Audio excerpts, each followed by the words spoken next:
Welcome.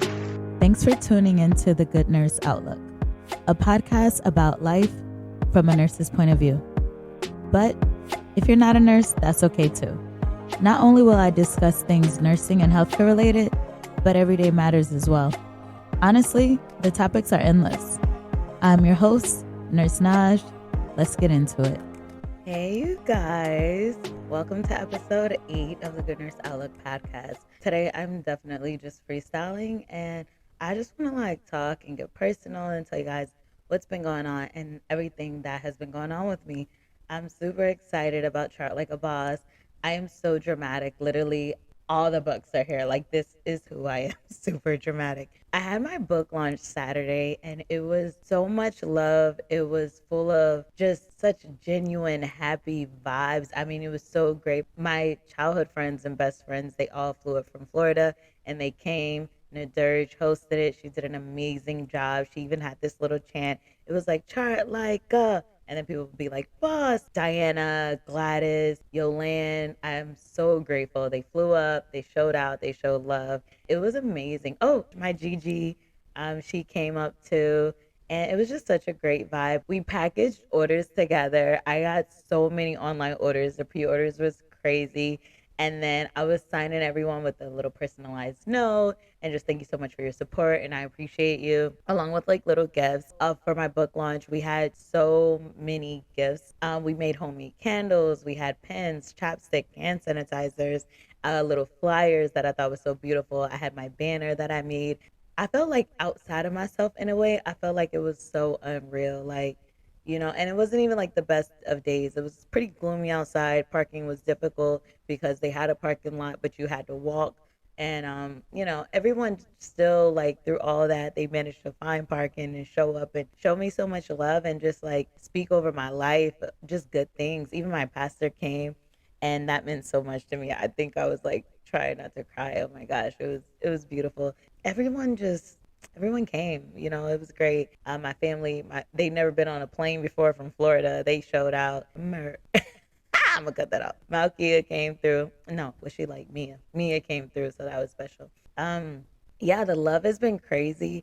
I've honestly been I've been trying to be in the moment with these type of things because it's not something I would take light. I mean, I was very nervous about this, and now it's coming to life, and people are looking up to me, and I love that because I can truly say I've been through the mud my whole career, a CNA, then I went for RN, got my MP, so it's just I've trickled and traveled and did so much, and I feel like what I'm sharing in this book is genuine real life experiences. I mean, it's very real, raw, classy, of course, I keep it cute. I just feel like someone said it best. This girl, I don't want to be like this girl. I know who said it best. She was like, it's like a little pocket guide. It's like your own personal preceptor. And I just love that because I really feel like the tools that I put into this book, my friend, she's like, it needs to be $40. I was like, I'm not going to make a book $40. I did have it priced pretty low, but it just didn't sit well with me because I'm like, I wanted to sell, but at the same time, this is such great value. I can't be cutting myself short. If you have bought the book, please let me know what you think about it. I know it's still fresh, right? People just got their books this week, but even the way people are responding and posting me on social media and tagging me, I love it. So I'm on my new travel contract. Things are not rough. It's going pretty well.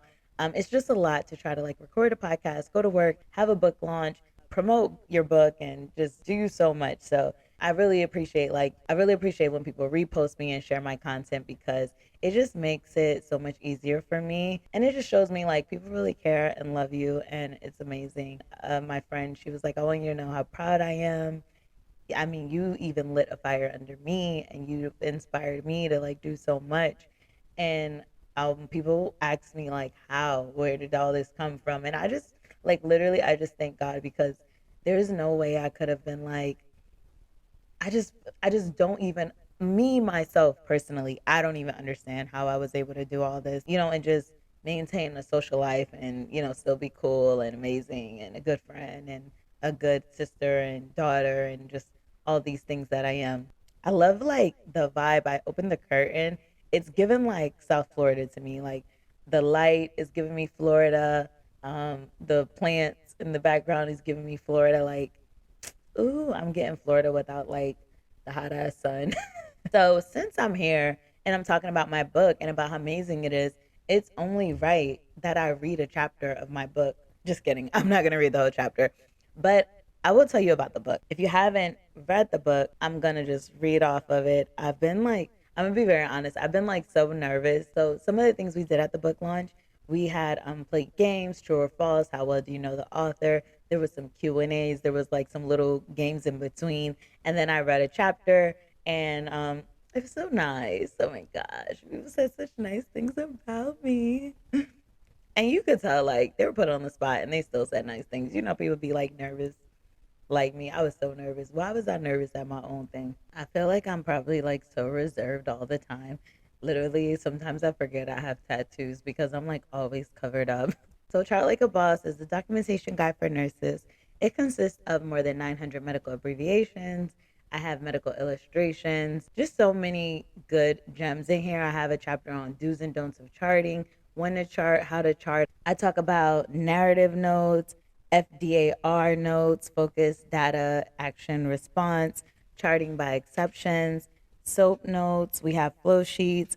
And then I love that I just give like examples of how to chart, like real examples, nurse note templates, like literally something that you can use in your everyday. I talk about when you're stating safety precautions in place, what exactly does that mean? Because of course, safety precautions in place could mean like the side rail is up and the call bell is in reach. But if you have ordered safety precautions, chart something like ordered safety precautions in place. You want to be specific, but you also don't want to overdo it, because safety precautions in place is something that's like you're implying that the patient is safe and you have these certain things. I feel like I'm rambling, but yeah, I love that. Like at the end of every chapter, I always have a recap, and I'm also giving away clinical gems. So one of the clinical gems that I give away is how to give a handoff report. So I'm just gonna read a section of the book. During shift change, I don't always remember every detail during my 12 hours, but I know I always document what I have done. So when I'm giving a report, if someone asks me a question and I don't recall exactly, I can always check my notes. I am an avid supporter in having the EMR open when giving a report. It's what I rely on to ensure smooth and efficient handoff. Here are some tips to use when giving handoff report. Tip number 1, establish a flow. Communicate a brief chief complaint, diagnosis, and patient history. Discuss pertinent patient results, what was done during the patient's stay, what the patient is open for or pending, and the plan of care. Of course, this is not limited to patient orientation, IV access, mobility status, diet, etc. Tip number 2, do not gossip about the patient during the report and avoid sharing negative opinions of the patient. For example, patient will talk your ear off, or avoid the sister. Tip number 3, don't pass the buck. Sometimes you don't have enough time during your shift to complete a task. Yet, that differs from pushing the task to the next shift because you didn't want to complete it. For example, if you had to put an NG tube in at 1300, 1 o'clock, and you try to endorse it at 1900 to the incoming nurse, that's passing the buck and that's neglect. And tip number 4, at the end of handoff report, repeat what the patient is open for, pending, and plan of care for confirmation and clarity. And then you can't see it. I'm not like the best at editing, but I do have a picture and it shows like how you should give your handoff report. It's like a task sheet. And I do have like a handoff report picture at the end. Let's see if I can edit it. I don't know. Maybe I'll add a picture and I'm not sure. I'm limited on time these days. Buy the book. No, just kidding. If you go to my Instagram page and you see my post that says discount for nursing students, it is on the last slide of the 3-slide image post. Because honestly, I'm not the best with this video editing and I don't really have enough time to go back and really, maybe I'll add the picture and who knows? We'll see. We'll see. I probably won't. I won't even lie. My birthday's tomorrow and I got to do a photo shoot. But yeah, another thing I love about the book is that I have inspiring quotes before every chapter. So it just like motivates you, because being a new nurse, being a novice nurse, or just being a nursing student, and even being an experienced nurse in a different specialty, like it can be a lot, it can be hard, and it can be overwhelming. So, you just want to have something inspiring and motivating to just like keep you going. And of course, I have my master's degree, so I couldn't help but to add in a chapter on clinical history, and it discusses chief complaint, chart a chief complaint, how to do a HPI, history of presenting illness, and then also like important things to note, along with surgical history, social history, family history, and review of systems. Now, the book is more detailed. I'm just like skimming through it to give a very detailed review of systems. And just follow me on social media, TikTok, Instagram. I'll be posting more content of the book. It's just like right now, it's been a lot for me. And I'm still trying to like engage and, be receptive and, communicate with people. By the way, if you are a nursing student and you're listening to this podcast, or you know a nursing student, DM me on Instagram and I will be giving out the code for $5 off the book. So another thing that I love about this book is when I was a nurse and I was learning how to chart, or if an incident happened to me at work, an elopement, a discharge, a fall, it wasn't really quite clear exactly what I should do. Now, I've worked at a lot of facilities, I've read a lot of research, I've watched videos, and I've done so much to like make this book come to life. So I decided to put like real nurse note templates in here.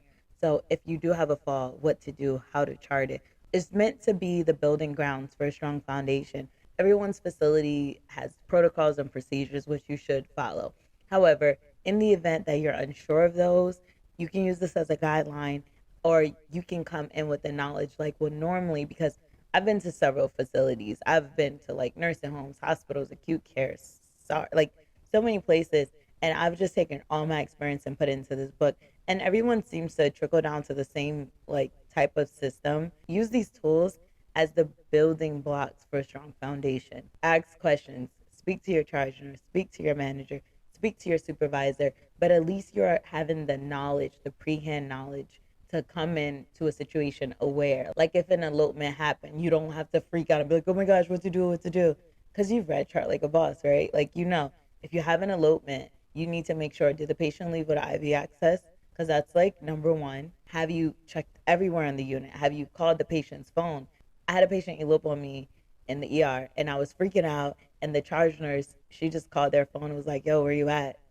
She wasn't like that, but it felt like she was like that. And they were like, yo, I went home. Like the wait was too long, but like the patient didn't have IV access or anything. So we just did a little note. But, just so you know, like patients are going to walk out, patients are going to fall, patients are going to do things. And, the tools are here. And I just love that. I love that for the nurses. I love that for like everyone that's like, I love that for everyone that's like too shy to ask questions. This book is like, it's for you.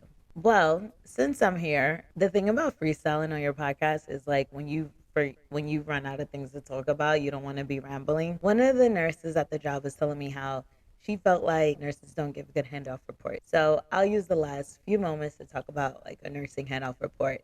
Personally, me, I've worked ER, I've worked med surg. I know how to give a good handoff report. I've called facilities, I've spoken to doctors, given S bars.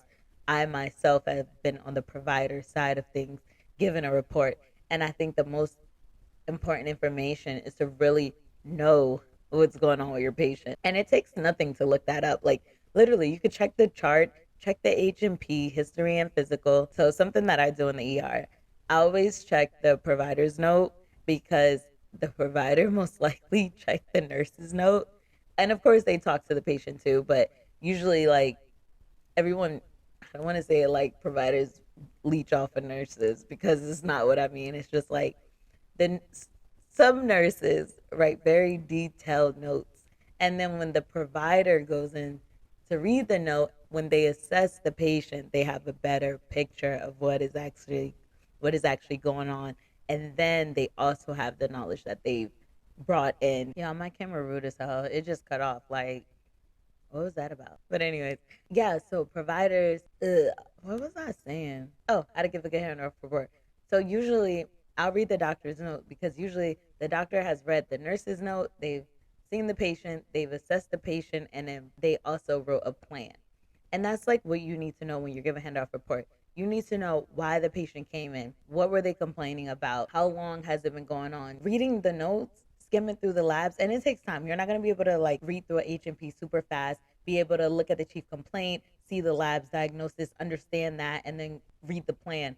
Some people only read the plan on the HMP, and then you're asking them questions like, "Wait, how we skip labs and and diagnostic exams, and like, how did you get to this conclusion?" That's not a report. A real report, you need to know why the patient came in. What is their complaint? Something that I think is very important is, where did the patient even come from? Did they come from home or a nursing home? Because that also gives you background information that will be pertinent in the care that you're receiving the patient. Because if a patient is coming from a skilled facility, a lot of patients tend to, when they're in the hospital, have like this oh, don't butcher me, please, but I can't recall what it's called. But when you're in a change of environment, so you kind of get like a little bit confused, like a slightly altered mental status, but not like a real altered mental status. It's just like a change of environment, altered mental status. Yeah. Confusion, better word. Or are they coming from home where they have a lot of support? And are they going to want to always see their family? So those things are important. I always tell people, patient is a da da da da. You know what? I'm going to give an example. Patient is a 19-year-old male from home with parents, came in with a complaint of right lower quadrant pain. On assessment, patient noted to be holding right lower quadrant, screaming, and pain. Patient had a CAT scan which showed appendicitis. Plan for patient is NPO, awaiting surgery. Boom. That's like a great report. It's like, boom, straight to the point. Because anything else, you could look in the chart and still no, because you're going to have some nurses that's going to be like, do they have any allergies? What does the skin look like? And please don't come for us ER nurses in the skin. We do a damn good job down there in the ER. And sometimes I just wish that other floors could like orientate in the ER and see how crazy it is. See, and not like I'm making an excuse. Like, I check my skin. I don't even bring a patient on the unit unless like patient is like clean. I'm not gonna give you a messed up patient. And anybody that has ever worked with me can tell you the same thing. I'm different, but I get it and I understand all sides. But me personally, my patients are clean, belongings are gathered and confirmed, and there's a belonging slip, But anyways, I digress because that's getting off topic. I feel like with a great handoff report, you just really need to know your patient. You need to know the chief complaint. You need to know pertinent labs that are important and diagnostics. You also need to know consults, if any consults have seen them, what they're open for, the plan from the provider. When it comes to my patients, I look up everything because I never want to not know what's going on. And sometimes you're going to have consults that do not know the patient, and they're going to be looking at you for background story. And you would think like, oh, didn't the provider tell you, like, why didn't the medicine doctor notify ID of like what's going on? No, sometimes that don't happen. Sometimes ID is going to call you and be like, okay, the doctor wants me to be on consult. What's going on with the patient? And you need to know. Knowing how to give a good handoff report is knowing your patient, and then knowing how to read the chart. Once you know your patient, know how to read the chart, like the rest is just easy. Easy breezy, lemon squeezy. I don't know if that's how it goes, but I love sayings and I never know really what the sayings are. Anyways, thanks so much for tuning in to the Good Nurse Outlook podcast. You guys have an amazing week. It's Friday, and this video is going up in less than 1 hour. Let me not. You know when you just put things in an atmosphere and you just hope? That's me hoping. I'm going to stay strong because my birthday is tomorrow and I'm working. And I know people are like, how can you work on your birthday? But literally, I just had a book launch. Like, that was my baby's birthday. I got a baby birthday and a me birthday. I don't know. I'm weird. Anyways, bye, y'all. God bless. Love you all. Mwah. Take care.